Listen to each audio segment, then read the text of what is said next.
She was driving down an empty, frozen road when something caught her eye. A dark figure among the trees.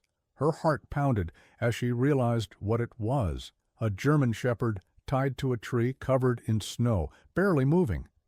Who could do something this cruel? She slammed on the brakes, jumped out of the car, and ran toward the dog. But when she tried to free him, she realized the rope was frozen solid, digging into his skin. The dog was weak, his eyes lifeless. She had to act fast. But what she did next was shocking and changed everything. Sarah Mitchell gripped the steering wheel, her knuckles white from the cold. Even with the heater blasting, the icy wind creeping through the cracks of her car made her shiver. The thermometer on the dashboard flashed 4 degrees Fahrenheit. The road stretched endlessly ahead, empty except for the occasional snow-covered tree bending under the weight of the storm. She sighed, desperate to get home before the weather worsened. Then something caught her eye. To the right, just past the line of trees, a dark figure stood out against the snow. Sarah's heart skipped a beat. She slowed the car, her breath fogging up the windshield as the headlights swept over the figure. Her stomach twisted. It wasn't a shadow. It was a dog. A German shepherd tied to a tree, barely moving, his body covered in snow. Sarah's pulse skyrocketed. She slammed on the brakes and jumped out of the car, the freezing wind cutting through her coat like a knife. She didn't care. She sprinted toward the dog, her boots crunching against the frozen ground. Every second mattered. As she got closer, the full horror of the situation hit her like a punch to the chest. The German shepherd was motionless, his fur stiff with ice, his ribs visible beneath his matted coat. The rope around his neck was so tight and frozen that it looked like a noose. Sarah dropped to her knees in the snow beside him. "Hey, buddy, can you hear me?" The dog didn't move. She reached out, her fingers trembling, and pressed them gently against his side. A faint rise and fall. He was still alive. Sarah exhaled sharply, her hands shaking.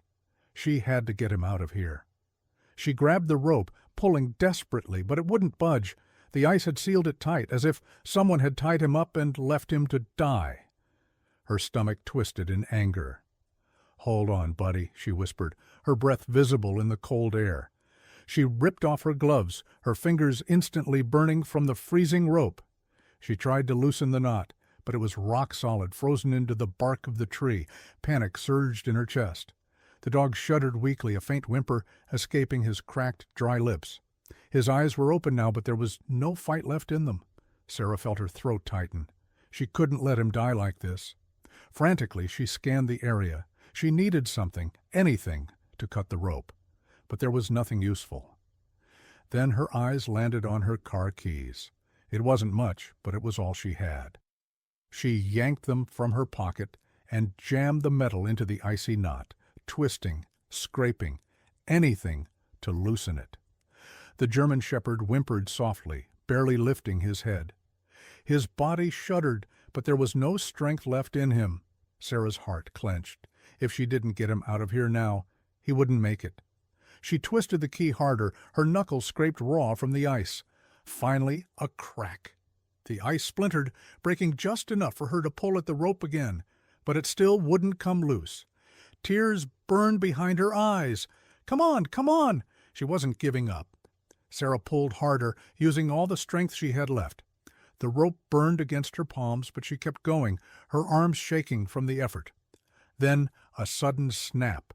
The knot gave way, the rope unraveled, falling from the dog's neck like a shackle breaking apart. Sarah barely had a second to react before the shepherd collapsed into the snow. Her heart stopped. For a terrifying moment, he didn't move. His body lay limp, his breathing almost non-existent. "No, no, no, come on, buddy," she gasped, quickly pulling off her coat and wrapping it around his fragile body. His fur was cold to the touch, his body barely holding on to life. She pressed her hand gently against his chest, feeling for movement. A faint rise and fall. He was alive, but just barely. Sarah's mind raced. She had freed him, but that wasn't enough. If she didn't get him warm now, he wasn't going to make it. She had no choice. Bending down, she wrapped her arms around the shepherd and lifted him. He was so light, too light for a dog his size. He let out a weak whimper as she cradled him against her body, trying to share her warmth. "I got you," she whispered. "I'm not letting you go." The freezing wind cut against her skin as she staggered back toward the car. She didn't know if she was already too late. She didn't know if he could hold on. But she did know one thing. She wasn't leaving him behind. Sarah barely felt the icy wind biting her skin as she staggered back to the car, clutching the limp German shepherd against her chest. His body was too light, too still. It was like carrying a sack of bones wrapped in frozen fur. His breathing was so faint she could barely feel it. "Stay with me, buddy," she whispered, her voice shaking as she yanked the car door open and carefully laid him across the passenger seat. The cold air rushed inside, and for a terrifying second she thought she felt him shudder one last time. Then go still. Her breath caught in her throat. "No, no, no!" Her hands shook as she reached for his chest, pressing her palm against his ribs. A pause, then the faintest rise and fall. He was still alive, but she was losing him. Sarah jumped into the driver's seat, cranking the heater to full blast. Before gripping the wheel with numb fingers, she floored the gas. The tires screeched against the icy road as she sped forward, her heart hammering. Every second mattered. The nearest vet clinic was at least 20 minutes away. She didn't have 20 minutes. Sarah glanced at the shepherd beside her. His eyes were half open but unfocused, staring blankly ahead. His breathing was barely there. She had to do something now. Her mind raced. She had to warm him up. She reached across the seat, grabbing the edges of her thick winter coat and pulling it tighter around him. She switched the vents to blast hot air toward him, but it wasn't enough. His body was still ice cold. Her hands trembled as she pressed her fingers against the side of his neck. He barely had a pulse. Terror squeezed her chest. He was slipping away. Then a desperate idea hit her. She yanked off her gloves and pressed her bare hands against his frozen ribs. The contact made her gasp.